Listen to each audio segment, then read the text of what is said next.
Halo semuanya, ketemu lagi dengan Roy di sini dan kita lanjut lagi ya untuk membahas update kinerja dari emiten-emiten pilihan.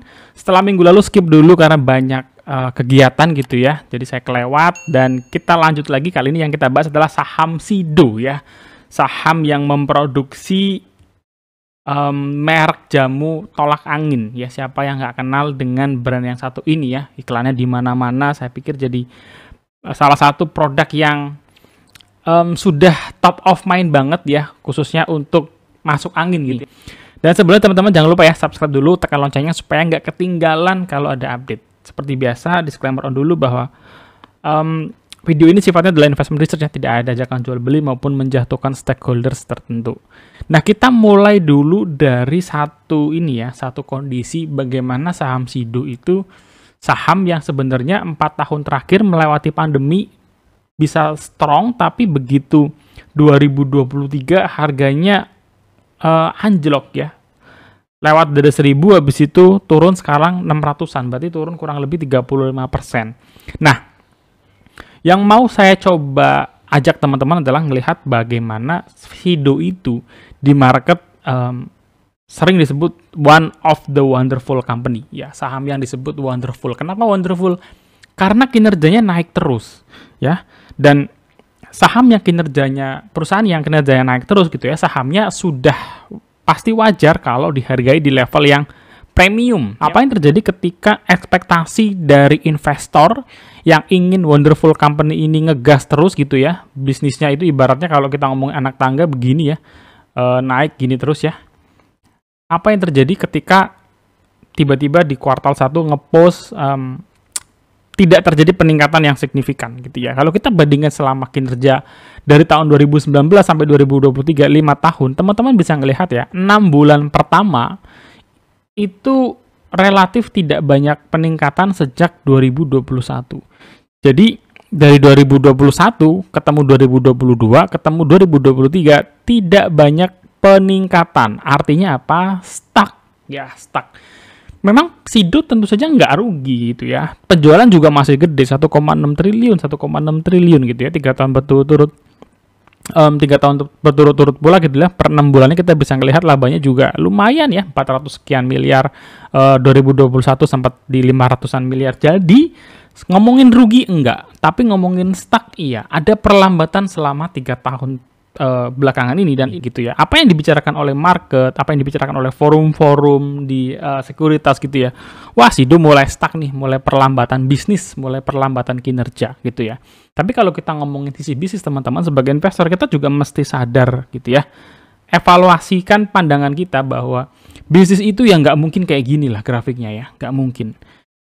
Wajarnya ya begini gitu ya. Ada naik turun itu hal yang wajar. Nah, kalau kita ngomongin harga saham juga nggak akan lah perusahaan sahamnya dibawa turun terus, apalagi perusahaannya kali ini adalah Sido muncul. Saya nggak ngomongin perusahaan yang memang bisnisnya nggak jelas, rugi dan lain-lain, sahamnya dibawa ke 50 dan tidur di sana. Bukan itu konteksnya. Kalau konteksnya adalah perusahaan yang masih untung 400 miliar per 6 bulan, hampir 500 miliar per 6 bulan, saya rasa bisnisnya mungkin ada melambat, mungkin perlu tweak sana sini dalam hal bisnis, tetapi ya belum seburuk itu Sido ini ya. Ada juga yang ngomongin, wah Sido ini PBV-nya 110 bakal dibawa ke sini gitu ya. Kalau kita ngomongin PBV, emiten-emiten customer goods, itu memang PBV-nya cukup tinggi-tinggi gitu ya. 3, 4, 5. Unilever itu levelnya 30-an kali PBV. Dia sempat ke 25, habis itu nggak selang lama naik lagi ke 30 PBV lagi gitu ya. Terus ada yang bilang, wah Sido dividen payout ratio-nya 100% nih. Bingung nih Sido mau ngapain lagi. Ya nggak tentu gitu ya. Belum tentu. Kalau dividen dikasih 100% artinya perusahaan bingung mau ngapain lagi. Belum tentu, karena secara konteks bisnis beda ya.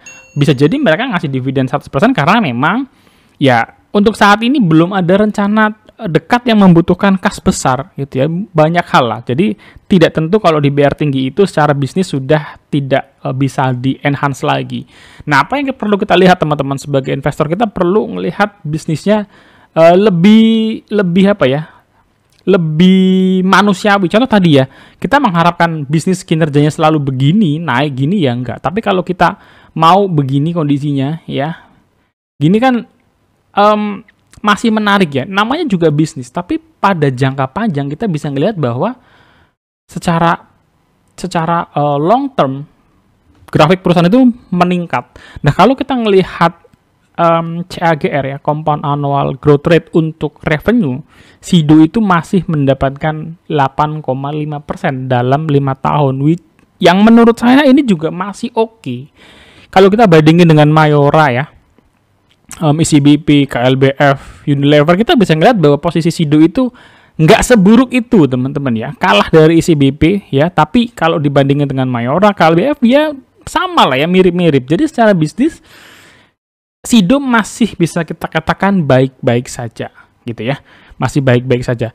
Kemudian kalau kita ngomongin mode, ini juga sering di-highlight sama investor-investor top gitu ya. Warren Buffett juga pernah bilang, perusahaan yang wonderful itu perusahaan yang punya mode. Masalahnya di Sido yang perlu kita lihat lagi adalah mode yang dimiliki oleh Sido ini adalah brand tolak anginnya. Ini yang membuat saya juga mulai ingin mengevaluasi gitu ya, ingin memperhatikan secara lebih ke bisnisnya mereka. Apa sih yang kira-kira bisa jadi tren bagi Sido dan mengenerate revenue lebih banyak ke depan gitu ya. Karena mereka itu selalu juga masih fokusnya pada highlight terhadap tolak angin ini yang sekarang ini menguasai 73% market share. Ini gede banget loh teman-teman ya.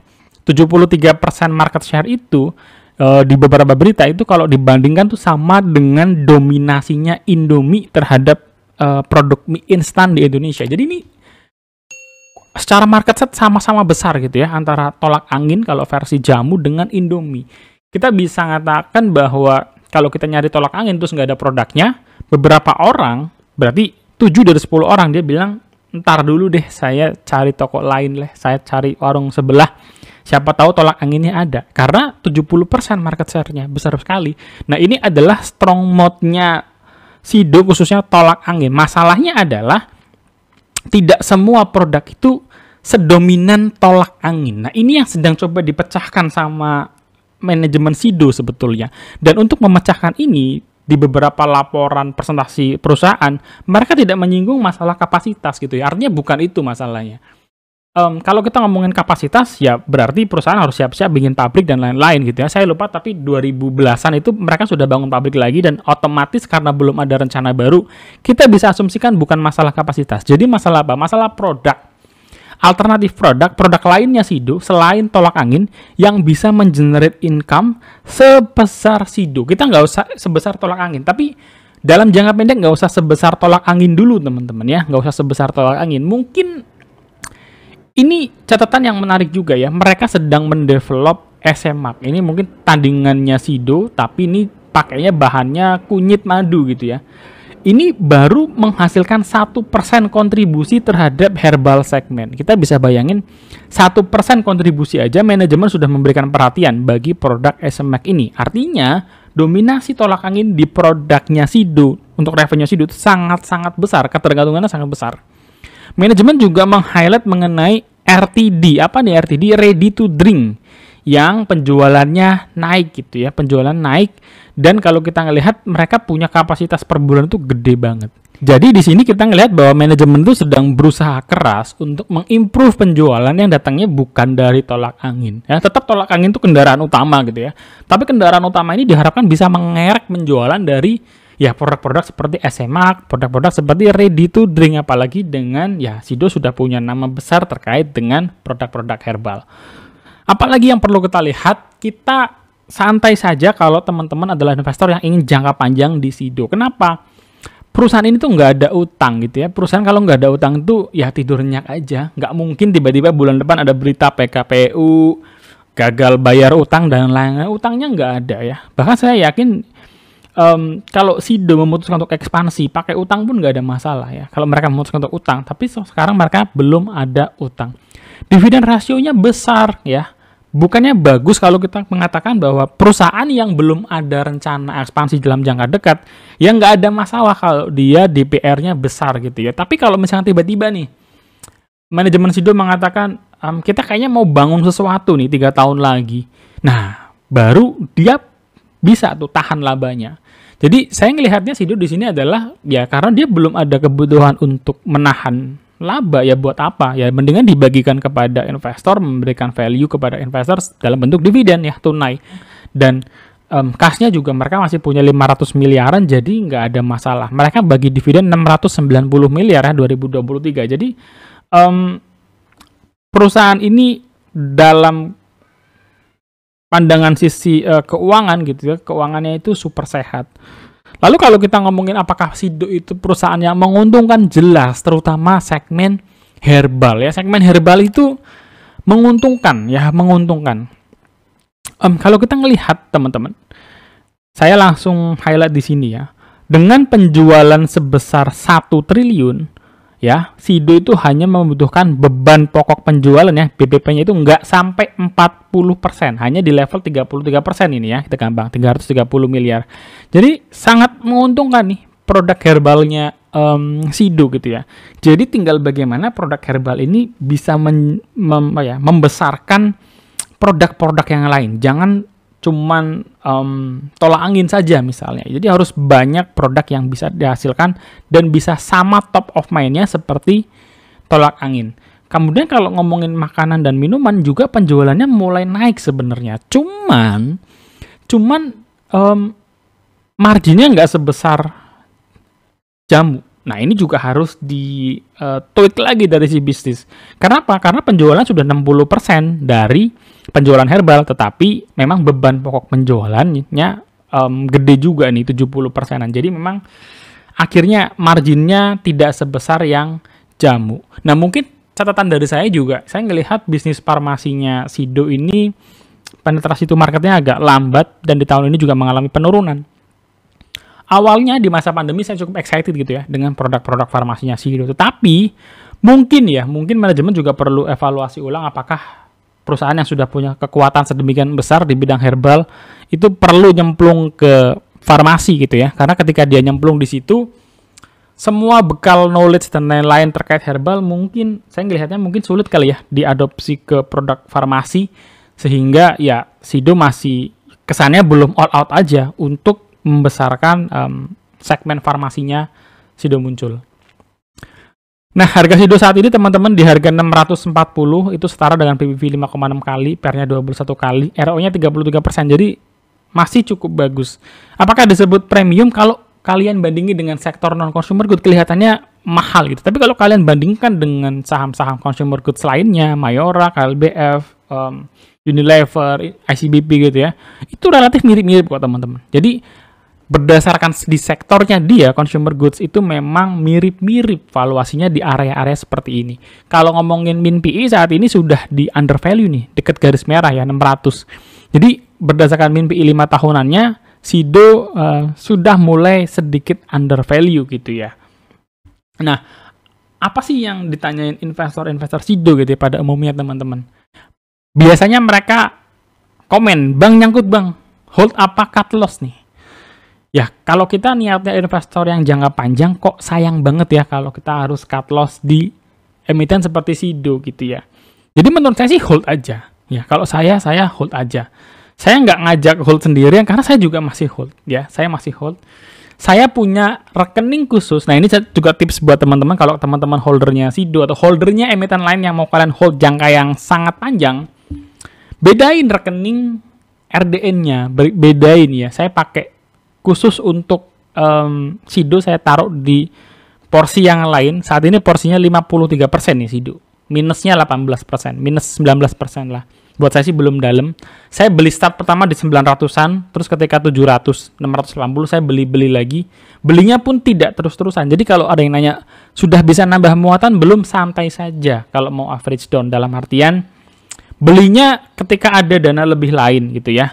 Selebihnya kalian bisa taruh atau kalian invest di saham lain yang sektornya sedang manggung atau berpotensi untuk naik dalam waktu ya setahunan gitu ya. Yang lagi manggung aja sektornya lagi bagus. Kalau untuk Sido saya rasa untuk tahun ini berat lah untuk kembali ke harga 1000-an. Kalau ngomongin bang udah murah atau belum sih kalau mau masuk di Sido? Tidak ada orang yang bisa nebak harga terendahnya sebelum dia bangkit gitu ya. Nebak bottom. Susah sekali. Kalau ada orang bisa begitu sakti udah pasti duitnya banyak lah. Tapi kan kita nggak bisa. Jadi caranya adalah apa? Beli bertahap saja. Beli santai bertahap ya. Jangan tiap bulan juga. Kalau untuk saham-saham yang sedang belum manggung, kalian bisa alokasikan mungkin 3 bulan sekali atau mungkin 6 bulan sekali dapat dana sisaan dari mana, belikan nggak apa-apa. Tapi kalau rutin tiap beli SIDO, menurut saya ada baiknya di sektor lain dulu yang sedang lebih bagus situasinya gitu. Itu tips saya gitu ya. Jadi kita sudah di akhir video, teman-teman jangan lupa untuk subscribe dulu gitu ya. Dan ini beberapa catatan saya yang juga saya ambil dari presentasi perusahaan, bahwa di tahun ini SIDO itu daya beli masyarakat itu masih lemah. Ini yang dilihat SIDO sebagai salah satu faktor perlambatan bisnisnya SIDO. Nah, kapan SIDO itu bisa kita proyeksikan naik? Saat segmen jamu itu kembali hit the ground, kembali rame. Ini sebenarnya tinggi banget kalau kita ngomongin SIDO, tapi oke lah kalau misalkan kita start dari 10%. Ya 10% naik di segmen jamunya SIDO atau sampai 10-20%, menurut saya akan berefek sangat bagus ke labanya SIDO karena segmen jamu itu marginnya tebal. Jadi naik 10-20% itu bakal cakep banget, dan kalau itu terjadi rasanya SIDO bakal kembali menuju ke all time high-nya, bakal lebih tinggi lagi. Filipina akan beroperasi, semoga bisa menolong di sisa 2023 ya. Ini bisa menjadi nambahan revenue khususnya di pasar ekspor.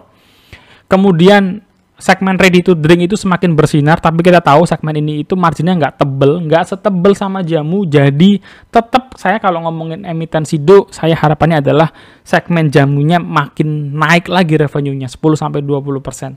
Nah, bagaimana cara belinya? Tadi kita udah mention, beli aja bertahap, santai gitu ya. Kalau kalian misalkan dapat bonus tahun 2 kali, ya udah sebagian dari bonusnya kalian belikan untuk SIDO gitu ya, bertahap. Jadi saya lebih memilih untuk intens di sektor yang lain, di saham yang lain yang berpotensi dalam setahun ke depan untuk naik gitu ya, karena banyak sentimennya dan bagus juga company-nya, ketimbang saya rutin membelikan saham SIDO. Mengingat sektornya toh juga belum pulih, manajemen toh belum kembali optimis. Jadi saya lebih memilih untuk tidak terlalu agresif atau tidak terlalu rutin untuk saham SIDO ini. Tetapi kembali saya remind juga untuk teman-teman, ikutin plan yang kalian lakukan. Kalau kalian memang niatnya untuk DCA gitu ya, dollar cost averaging, tiap bulan kalian beli juga sebenarnya nggak ada masalah. Tetapi ingat, tidak untuk waktu dekat, tahun ini atau tahun depan. Saya lihat SIDO masih akan banyak bergelut dengan tantangan mengenai daya beli dan bagaimana untuk membesarkan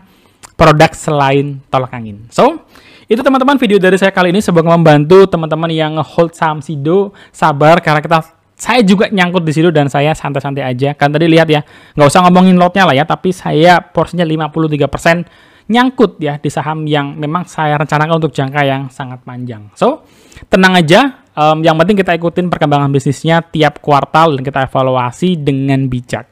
Sampai ketemu teman-teman di next video. Kalau kalian suka, jangan lupa subscribe, share, like, dan kita diskusi bareng di kolom komentar. God bless you guys. Bye-bye.